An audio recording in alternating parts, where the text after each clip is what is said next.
if you are into MinLP for some time, you may already have heard about the optimal design of drinking water distribution networks.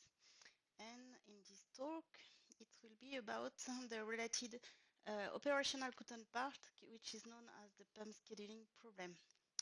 And I will talk also about solving non-convex MinLP of that kind with MILP solver. And finally, I will present cuts for the pump scheduling problem coming from duality theory.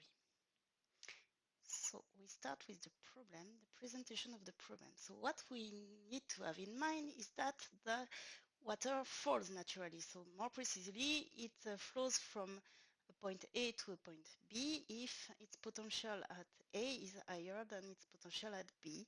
And since potential energy comes from gravitational energy mainly, the potential can be measured in terms of the elevation of the point plus extra pressures. We talk also about hydraulic head. And so there are two types of drinking water distribution networks, depending whether the sources are located above or below the distribution nodes. In the first case, the water can be driven to the distribution node through pipes using gravity alone. And in the second case, there will be needed to elevate artificially the potential of the water at the source and perhaps at some other nodes of the network. And to do this, we use pumps. A pump is just a device that converts energy, and traditionally it is electricity, into pressure and so potential.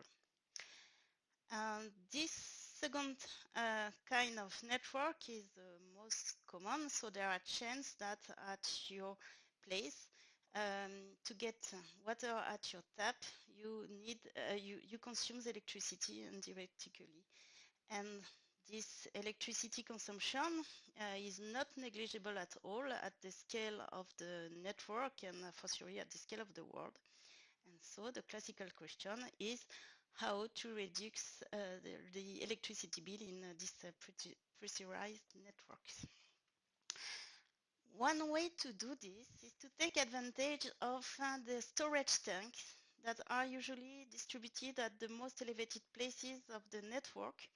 And the first goal of this tank is actually to prevent a power outage, but it can also be used because they act as buffers between the electricity consumption of the pumps and the water consumption.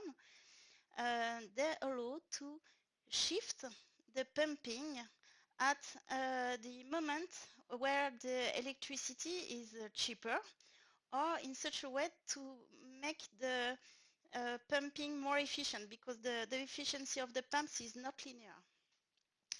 And because the tanks have limited capacities, you cannot actually pump at any time or anywhere as you want. And so the pump scheduling problem, it is precisely to decide over a discretized time horizon. So typically it is for the next 24 hours,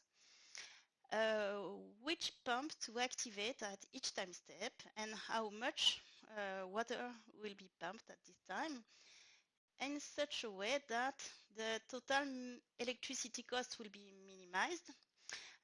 We have also to satisfy the demand in water at each distribution node and for each time step. We have to respect the tank capacities. And finally, we have to satisfy the steady state flow potential relation during each time step. So this is a classical production scheduling problem, and the difference is that this relation there, they are nonlinear and even non-convex. So precisely, there will be one constraint of this kind for each time step t and for each arc of the network, and the arc is either a pipe or an active pump. And so here we are in the case where there is no variable speed pump, so there are only fixed speed pump, and we will the difference of potentials between the extremities of the arc is only a function of the flow, Q. And of course, this function is not linear. And an accurate approximation for this function that works both for pipes and fixed speed pumps is a function of that this kind. So it looks like this, and so it is smooth and strictly increasing, and it has quite good property, even if the constraint is actually non-convex.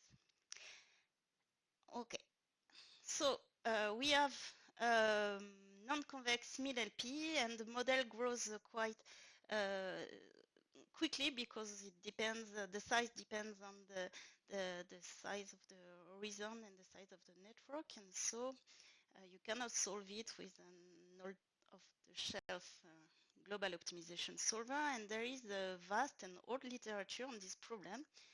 But there are mainly two approaches for this problem. The first one is to linearize, or to get at least a piecewise linear approximation of this function, so that the resulting MILP approximation can be solved with a MILP solver.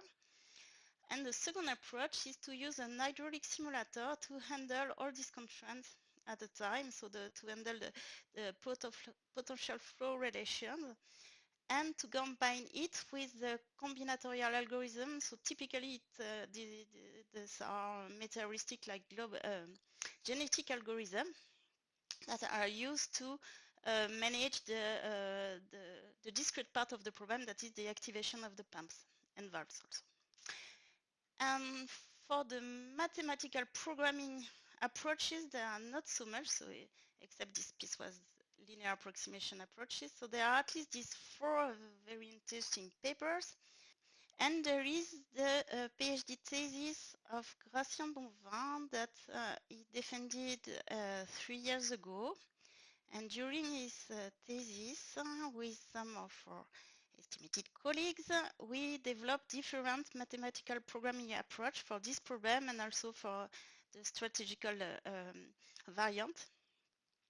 And among this work, there is this one that has been done with Andrea Lodi, and that has been published only recently. And in this work, so this is perhaps probably at least the first general purpose global optimization solver that has been proposed for the PEM scheduling problem.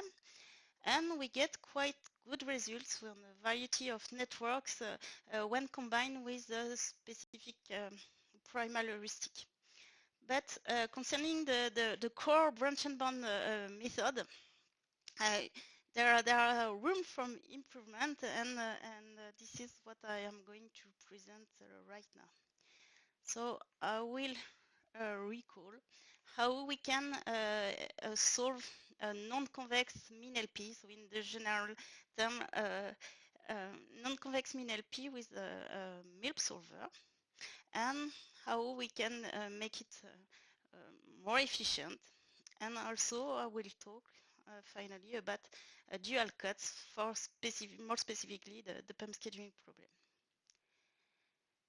So just the motivation of our algorithm was the possibility in the PEM scheduling problem so to use an hydraulic simulator to handle the hydraulic nonlinear part, so the potentials and the flow, and a complete search using a MILP solver to handle the discrete scheduling part, so the activation of the pumps.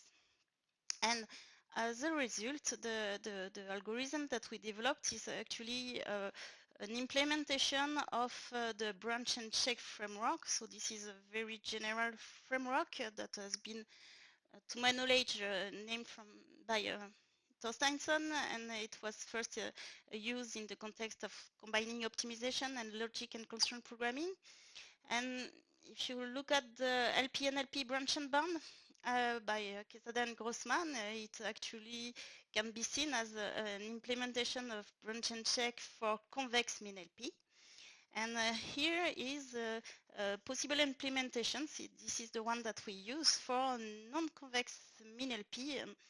Actually, that could be also applied to any kind of B-level programming problem.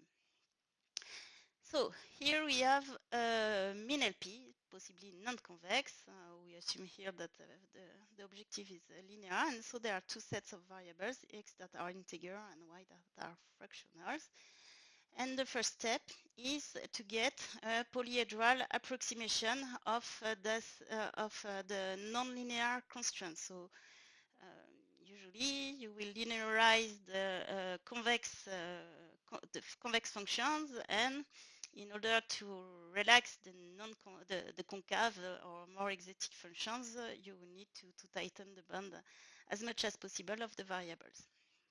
And so we get a Milp relaxation of this problem, and the idea is to solve it with the standard branch and cut, and such that at each integer solution, each time the solver finds an integer solution, we will check if the real nonlinear constraints are satisfied or not. And so we will solve this restricted nonlinear program. So here the integer variables are fixed to this vector big X. And so there are two cases. Either the problem, this restricted subproblem is unfeasible, and then we need to fathom the node, the solution x equal big X. And so to do this, a general way to do this is to use a combinatorial no-good cut of that kind. And if it is feasible, then depending if the solution of the subproblem improves the current incumbent, so that then you will have to update the incumbent and also the cutoff value of for the solver. And if the solution is feasible and proving or not, we have to discard the relaxed solution found by the solver at this node. So I will I will come back to this last point after I present how to implement this approach in practice using a modern Milp solver. So in Milp solver, like Gurobi, this is the one that we use, but also with Cplex and probably others.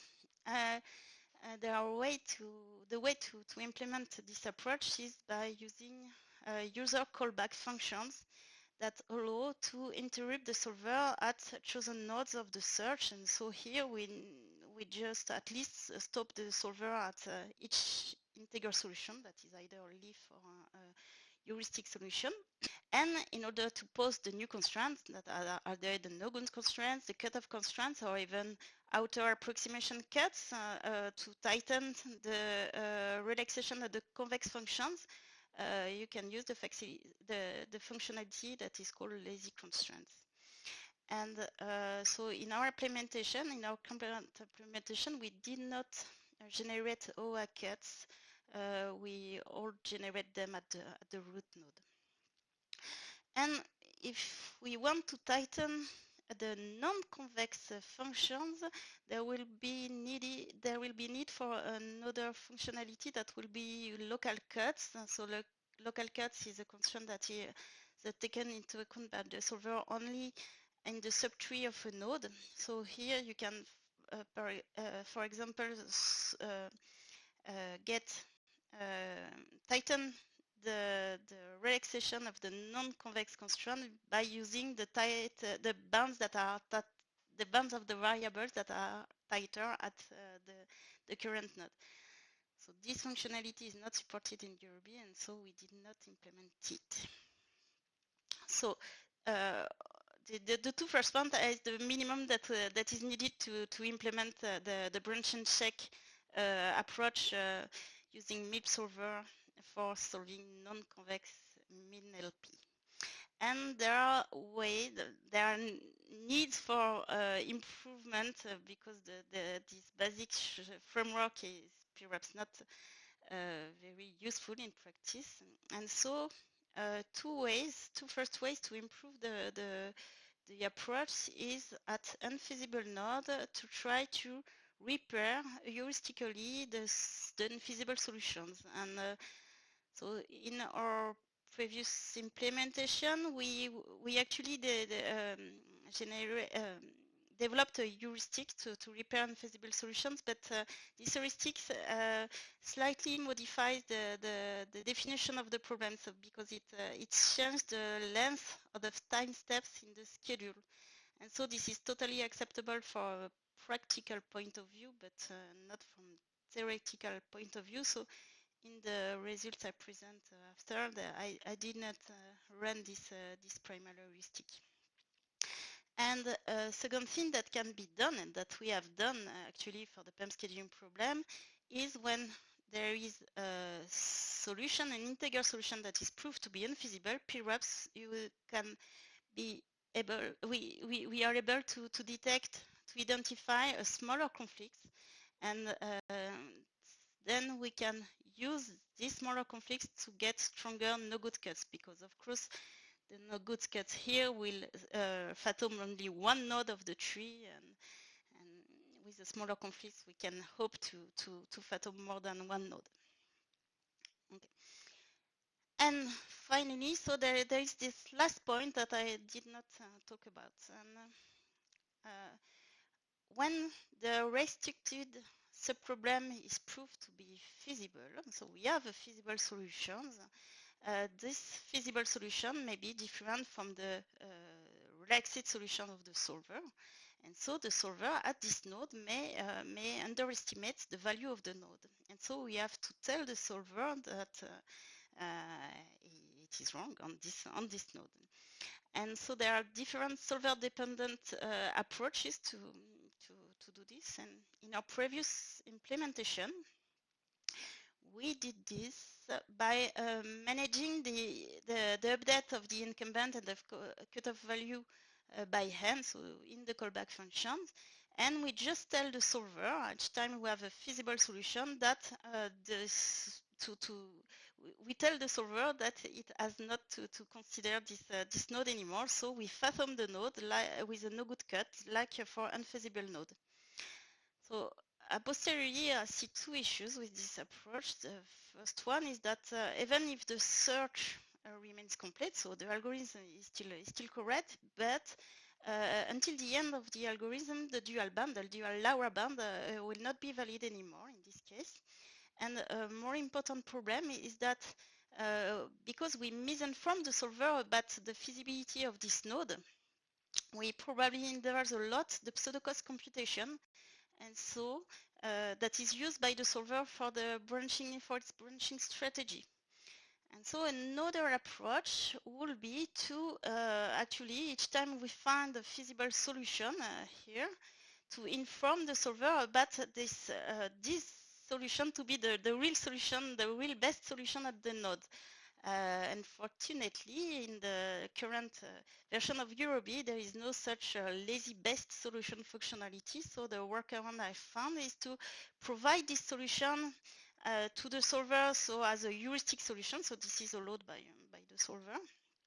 And then to cut the relaxed solution here using a banding cut like this. So to see the impact of this new strategy compared to the previous one, so here it is in red and the previous one in the previous strategy in yellow. And this is the decrease in the upper band and the increase of the lower band during the solution process. And so I have not yet run exhaustive and serious empirical evaluation of this approach, but this is on one instance, but this is quite representative of what I have observed on different instances. And so what we can see is that the new approach allows to find an optimal solution much earlier than before, and that also the solution is proved optimal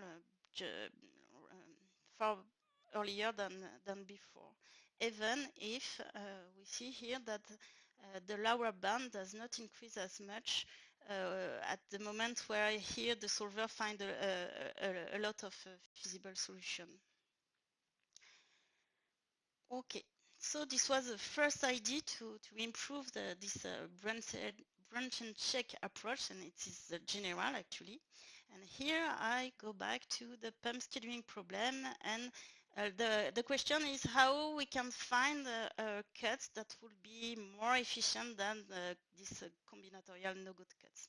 And the idea is to use duality because our restricted subproblem, again, only in the case where the pumps are fixed at speed and when there are only simple check or gate valves in the problem, we can the restricted subproblem has really good properties, and in particular, we can prove that it has a unique solution. So this is not an optimization problem, but a feasibility problem, and this feasibility problem can be converted into the minimization of a strictly convex function, big F, and so we have strong duality that applies. So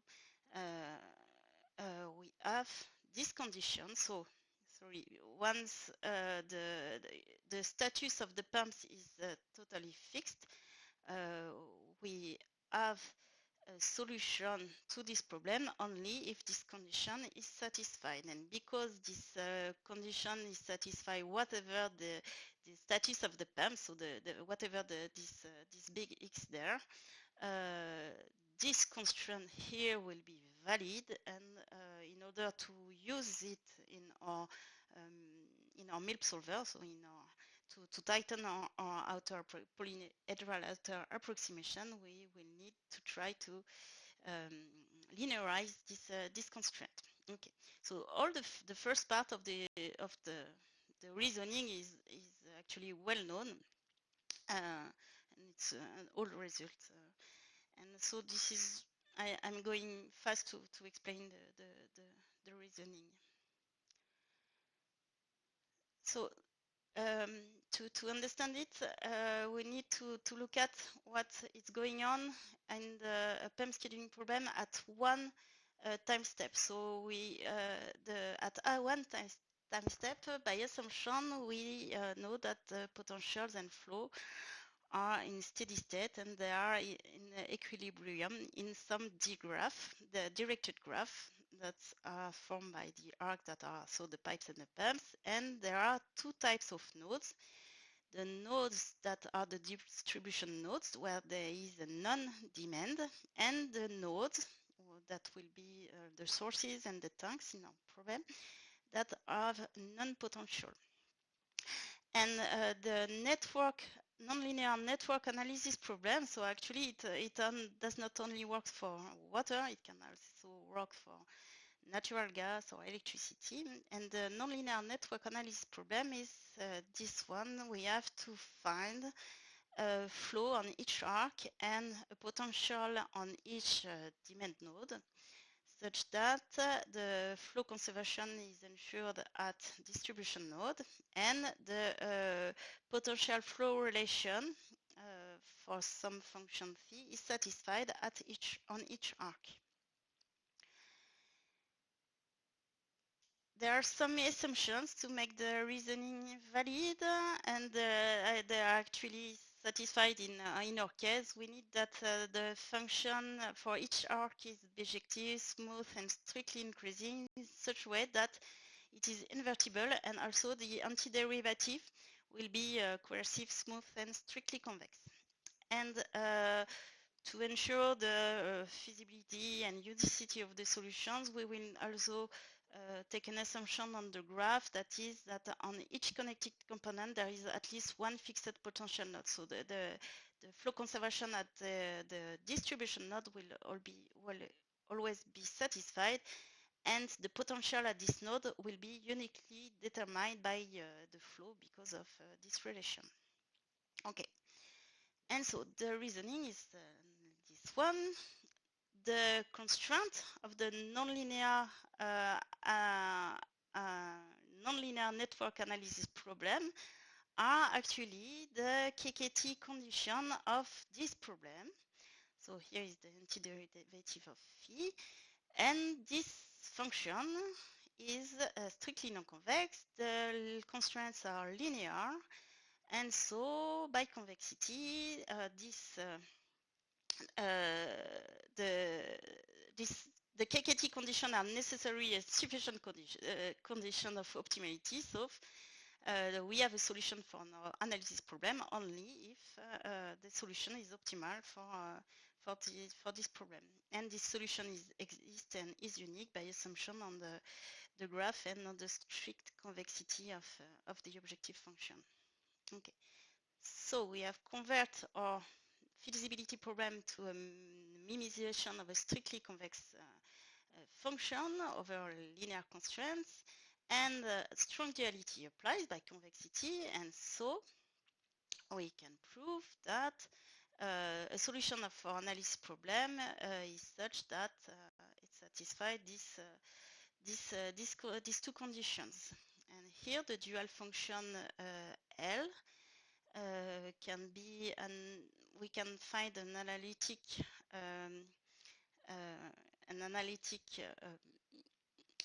expression of this function, and like this one here, where so it has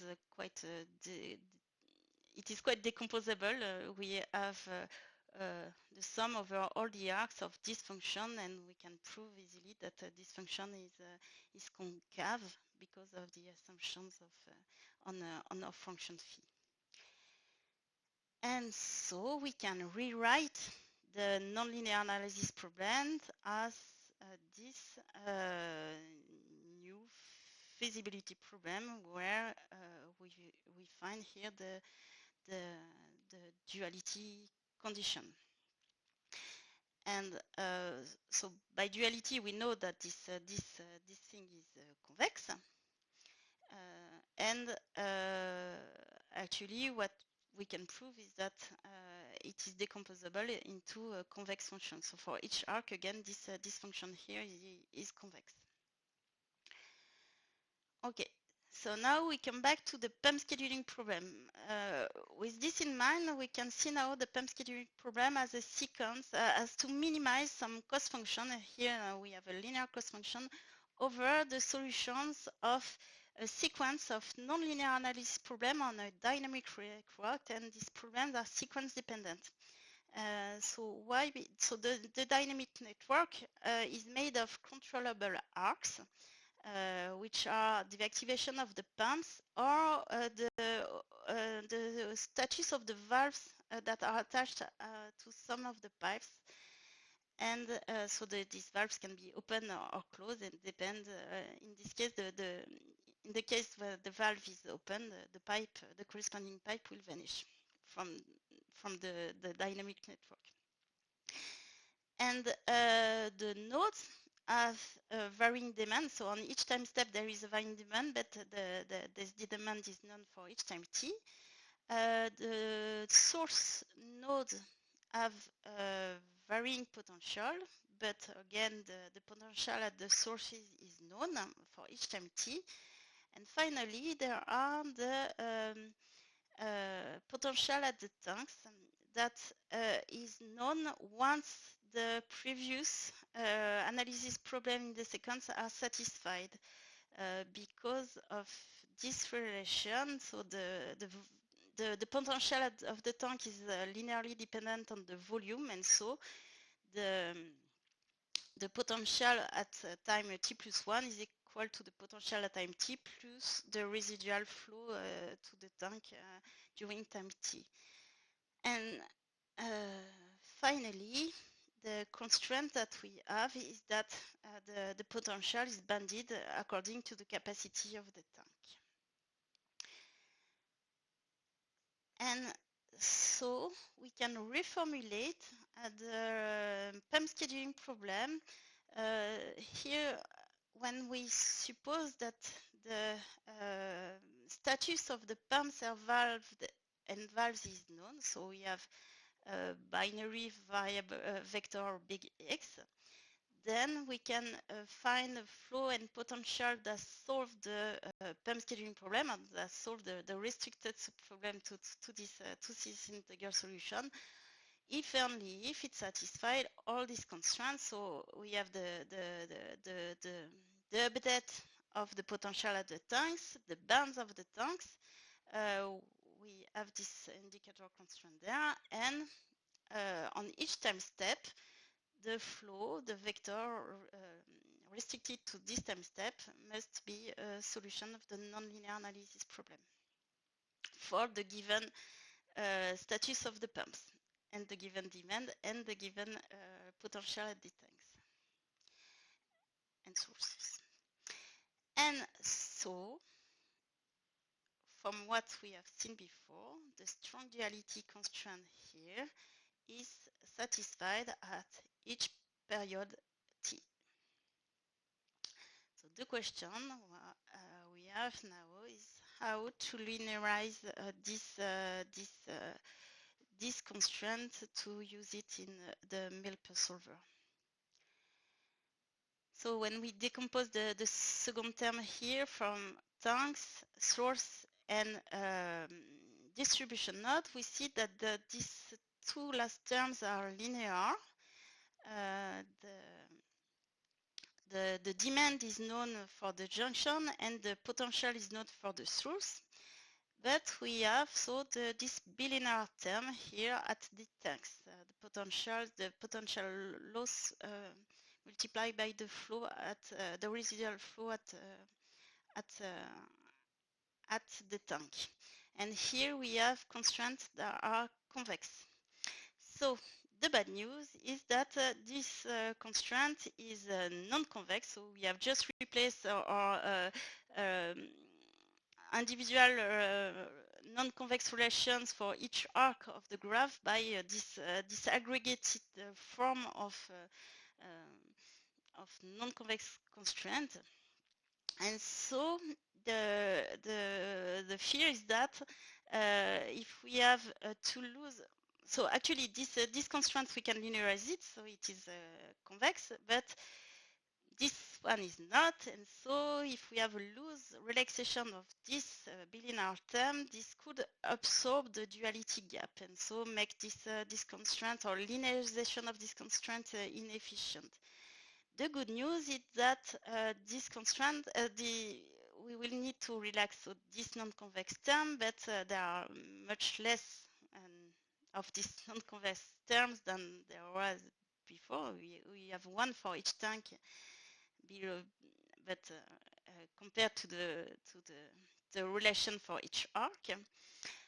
And the good news is that these two variables have constraint bounds because they depend directly on the capacity of the tanks. So H is bounded by the capacity of the tank, and the residual flow is actually depends on also on this bound because of this relation there. And so the idea for the one idea that I propose is to linearize these functions. So here for each arc A at some feasible points of the network, and for the bilinear term we will take the McCormick envelope to model this, and so we can reformulate the pump scheduling problem as this one. So again, to see the impact of this relaxation, always on the same instance, and this is a representative also of the other instances that I have looked at. So in red, this is with the duality constraints, and in yellow without. And I just tested I do not generate the duality constraints during the search, but only at the root node, and for each pipe and pumps, I fixed the number of linearization of this function GA. So this is GA. I fixed it arbitrarily to 5 for the pipes and 10 for the pumps. And so again, what we see is that so the optimal solutions are found about the same time for the two approaches, but the strong duality helps a lot in having a correct lower bound in And so that's all for the PEM scheduling problem. Just to finish, I wanted to talk about the gravity-fed water network design problem, where approach similar to the one that I presented have already been proposed. And for example, the branch and check algorithm that has been used by Raghunathan for this problem. And so there are some difference. For example, he used linearization to so cuts during the search. And one difference also with the PEM scheduling problems is that there is no need here to manage the incumbent as we did, because the objective function in this case does only depends on the binary variables. And also he proposed a lot of problem-specific improvement, the heuristic and so on. And recently, so the paper has not yet been published, I think, but it is on archives. Byron Tassef and all have developed the same reasoning that I presented to derive duality cuts for the gravity-fed network design problem. So this is exactly the same step. The difference is in the linearization. The fact is that in the case of this problem, the design problem, the strong duality constraint is directly convex because there is no tank, so there is not this bilinear term that bother us, and for the PEM scaling problem. And so this is nice paper when you can find also a physical interpretation of the duality constraint. And of course, as the two papers remark, this approach is not only applicable to water networks, then can be used also for natural gas, electricity, or some transportation networks, either in operation, design, or planning optimization. And so you can find all the paper by Bonvin et al. On my website, and the code of the paper, as well as the code of this presentation will be available on GitHub.